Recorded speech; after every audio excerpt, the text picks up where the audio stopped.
Well, all right. It is Tuesday, May 7th. It's almost 11:15 Pacific Standard Time. Doing this review a little bit later than I typically do it. Usually I end my days at 12:30 Eastern. Today I stopped around 1:30 Eastern, so traded an extra hour, although there was about a half hour where I took a break to hang out with my daughter before she went to school today. And for those of you that have been following me, you know that I typically trade on a different size tick charts on the NQ. Today I did something a little bit differently. I traded without my BS system, so I wasn't trading off of the tick charts today. Kind of twofold reason for that. One, I'll get into it, but the opening trade, the New York Open orb, I decided to skip today. And it was really just a rerun of what it did Friday and yesterday, and was pushing up right up into the open. And yesterday, whereas I could take the short and feel pretty confident about it, there were some reasons today where I didn't feel confident taking the short, and just decided to stay out of it. I had my short tight for a moment, and then I moved it way out of the way, just not wanting to take a chance. It seemed like a riskier trade today to the short side. And the upside, if I had left my order there, it would have worked after it took in the shorts.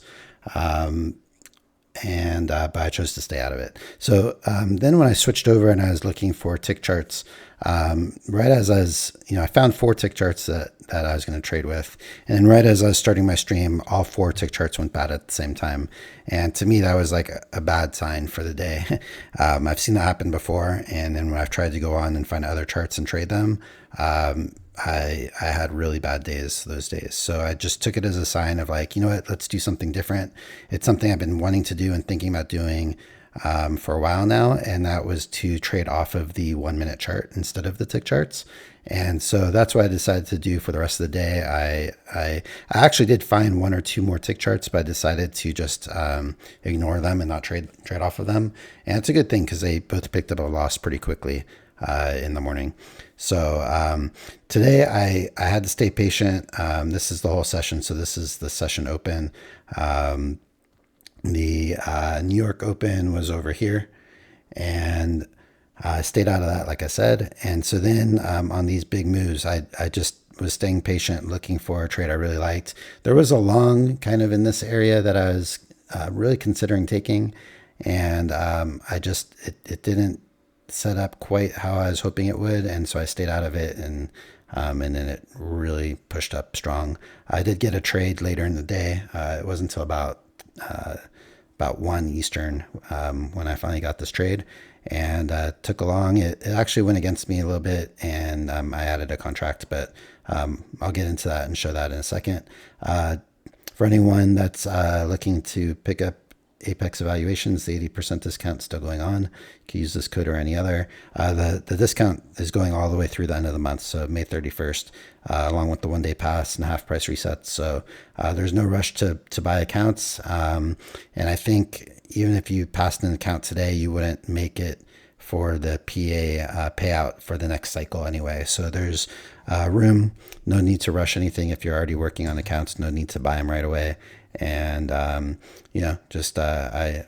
recommend going slow. The fees can add up quick, and so if you have no payouts like me, I still have no payouts.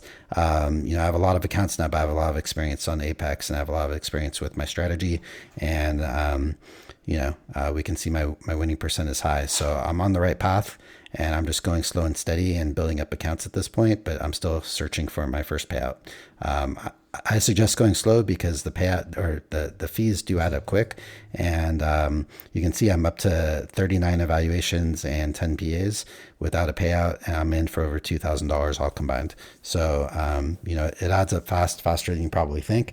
So if you're trying to do 20 accounts at one time, 20 accounts at one time, you're going to be in for, like $4,000 probably. So just slow and steady is the best way to build up and start to get small payouts and try to build for bigger payouts, hopefully. So anyway, 1-0 today. No orb trade, 15-1 still on the orb trade, 2-0 for the week now, and 209 wins, 48 losses overall, 81%. Appreciate all the likes and subscribes. So it seems like I've been getting some new subscribers lately. Please feel free to join me in the live stream and chat. I really enjoy when some of the people come in there and we have some conversation. Today was a little bit more of a quiet day in the live stream. Earlier on, there was a little bit of conversation, and then it was a little quiet for a while after I took my break with my daughter. So anyway, yeah, today was an interesting day trading without my BS system and skipped the orb today. And let's turn all this stuff off and take a look. By the way, I always do start my live stream at 10 a.m. So 10 a.m. Eastern, you could find me. I'm not streaming the live the orb in the morning, by the way. And I'm seeing, Alpine lost on the orb today. Velocity, I saw 1, but just barely. When I turn all this stuff off, I'll talk about it real quick. But I just think, Alpine hasn't been doing as well since he started streaming, even though he doesn't show his orders. Ever since he started streaming, he's picked up a couple losses closer together. So I don't know if it's affecting him. I also don't know if he's ever willing to skip a trade. It seems like he pretty much forces a trade every day, no matter what. I'm willing to skip a trade when it's not quite set up the way I like it. So let me remove all this stuff and we can get into the chart real quick and go over it. All right, so here we go. This is how I saw the 1 minute chart when I started my day, about 6:20. And really, I was kind of like looking for what the range was. And there's kind of like this early range early on, kind of broke out of. I think it's probably safe to like move it down there ultimately, which is interesting because I never did this, but if I show the measured move, okay, it went beyond that. So interesting. But anyway, that's kind of how I was seeing things when I first started my day. And then if I zoom in here, we'll go over the orb. So for me, what I was really looking at in the near term, I got on the charts right around here, 620. I saw this range here, and it was already breaking out of that. And then, I'm always keeping very aware of levels, right? So we already had a high of the session, which is the green dashed line. Then we got a new high off of that. Now, when it was breaking out of this tight range, there's also the consideration of like the larger range, right? So then there's kind of like the larger range, you could say. Well, as we were building closer and closer to 9:30 Eastern, this pushed out of it and kept pushing. This is the bar before the New York Open. So because it was pushing like this, we already had a new high off of this. So I wasn't really convinced about longs. And the thing with the shorts here for me was we already had a new high. What I was concerned about is the potential for the top of this potential range from here being a support level now. So I was concerned about that. So I was wary about going short right under this bar, even though that gave me my best chance to have enough room if it bounced there. And I definitely didn't like shorting off of this bar because it was so close. Not only that, but there was this yellow line right here, which is the previous day high.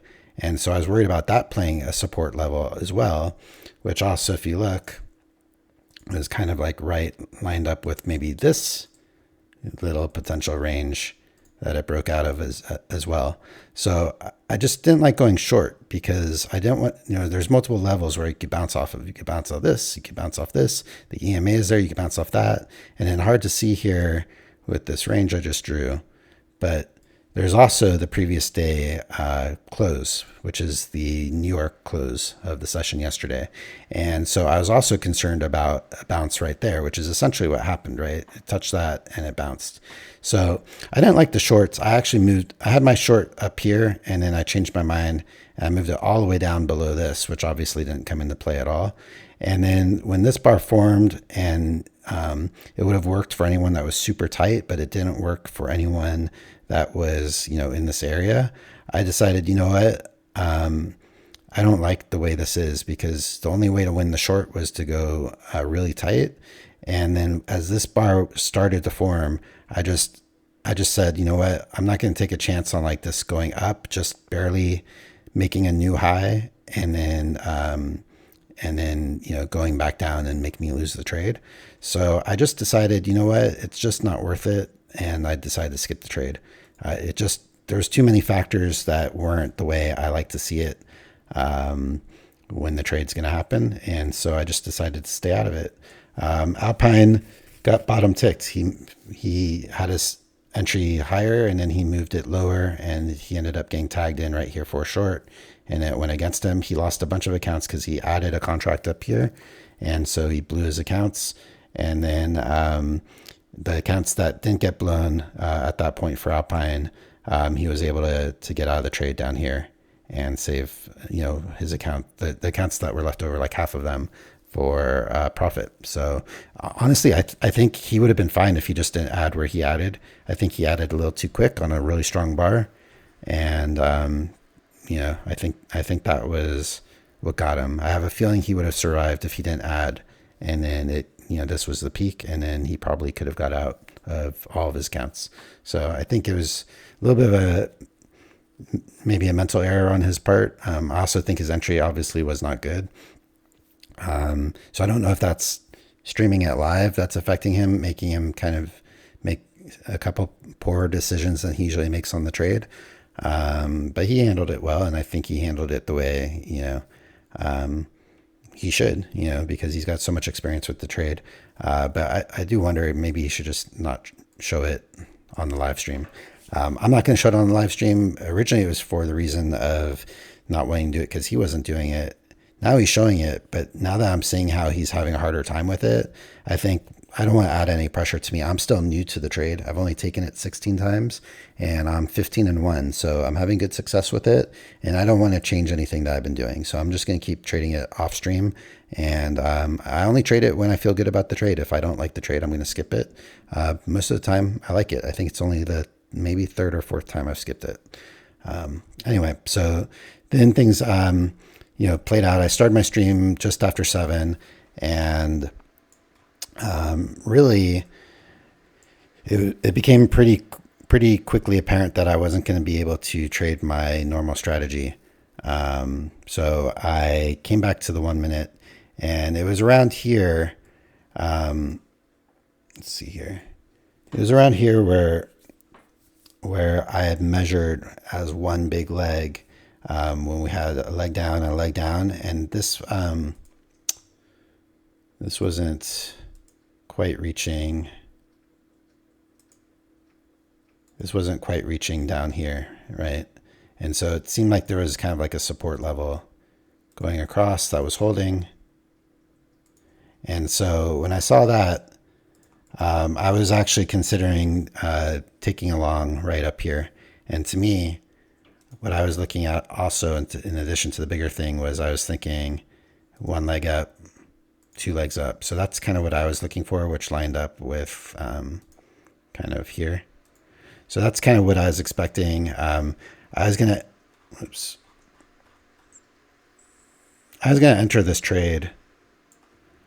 I wanted to see this bar close. I wanted to see it close above the previous day high, which is the yellow line.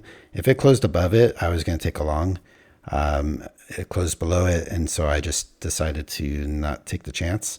But you can see it would have worked. I probably wanted to go for this measured move, but I probably wouldn't have. I probably would have taken the scalp at the opening price, because that tends to be resistance, and you can see there was a little bit of resistance there before it worked its way through and went to the measured move and beyond. So that was one potential trade I wanted to take right in here. Skip that, and then really, once we got all the way up here, it really just became a bunch of like ranges. It was like a small range. We dropped out of it, and then we came up here, and then we were in a tighter range up here, and then we dropped out of that a couple times, and then I was able to see that it was a bigger range. And so, why do I keep doing that? So basically, that leads me to the trade that I took. Basically, I measured measured 2 legs down. So you can see it here, 1 leg down, and then from the top, 2 legs down. I had this reference point as a support level. And so I kind of saw it like it looked like a bigger range. You can see the top of the range here, bottom of the range with the midline. So it just worked out this way. You know, what I was doing was just trying to trade without my system. It just worked out this way where I actually ended up taking a second entry long, first entry, second entry. I was thinking about playing this level, but you can see it dropped through that. And that was kind of a support level for a minute here. So it was kind of just a hard day because it was like, it kind of felt uneven. Like I was more thinking to take long trades, but the bottoms were uneven, you know, where to enter. If you use this as like the range and you try to enter, you know, just buying it, it dropped right through. So depending on how you manage your stop, you know, it might have stopped people out trying to just buy limit orders right here. If they managed their trade well, they were fine, right? And so it kind of felt like it kept doing that. And then we were all the way up here and it kept finding the bottom. So, you know, to me, this felt like the top of the potential big range. So I didn't trust buying the bottom here, but it would have worked obviously multiple times until it fell through again. And then depending on how you manage your stop, you could have recovered it and ended up with a winner. For me today, just worked out that I saw it as a second entry long. I saw it as a support level of what I perceived to be probably the bigger range. And it gave me a little bit of a scare because it worked against me not long after I got into the trade. You can see here. Let's see.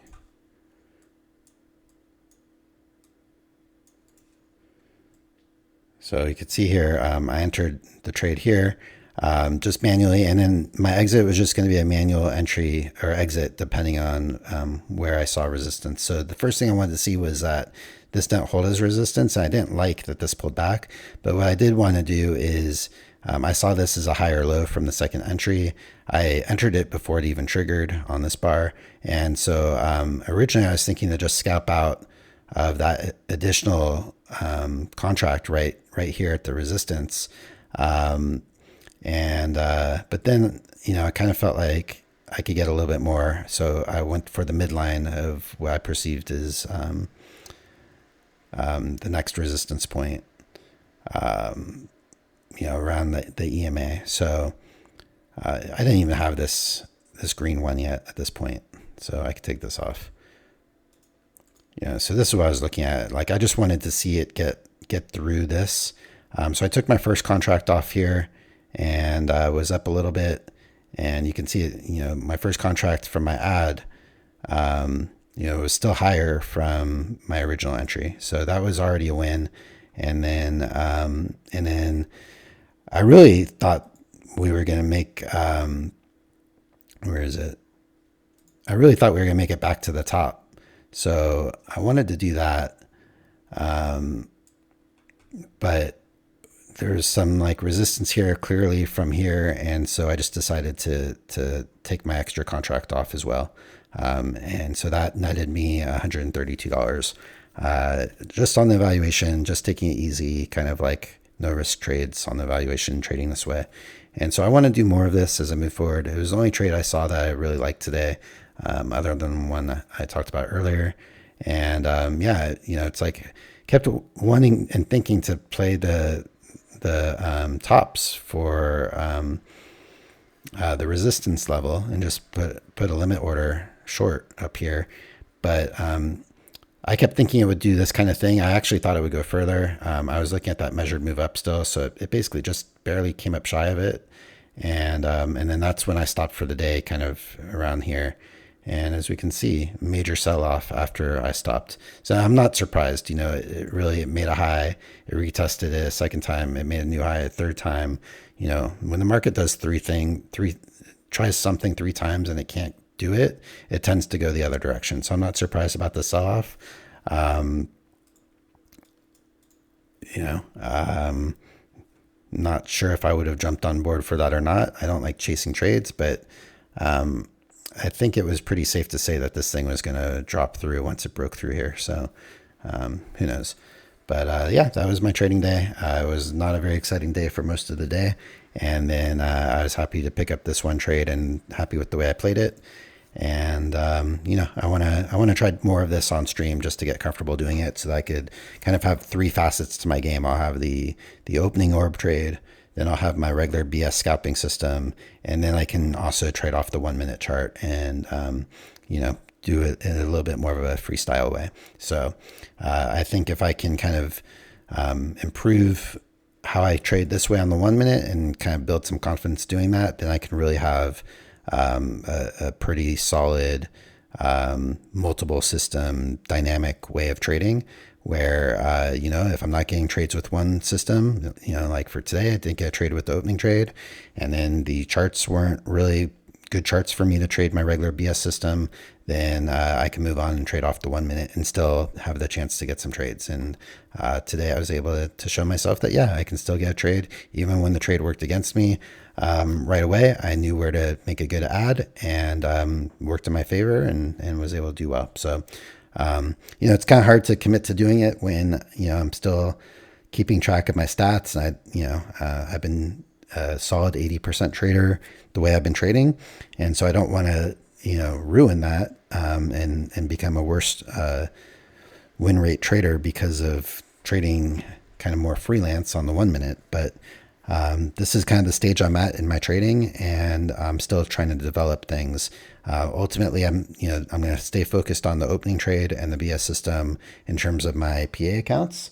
I'm going to try to work towards a payout, and really what I'm going to do is trade the PA. I'm trade 2 PA accounts on the opening trade. Probably that's what my plan was today, and I didn't get the trade, but my plan is probably trade 8 and 9 together on it tomorrow, and hoping for a better setup for it tomorrow.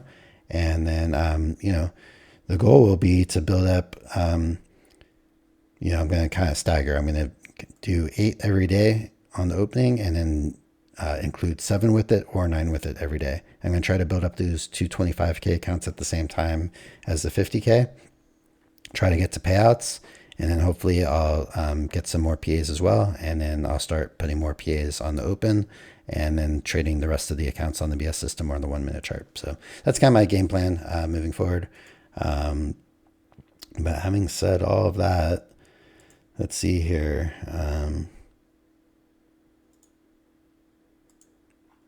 That's the deal. That's how the trading day went. Not too bad. It was, it's interesting because to be able to trade without an objective system, still calls for all the patience and discipline that I have with the system anyway. So it kind of helps.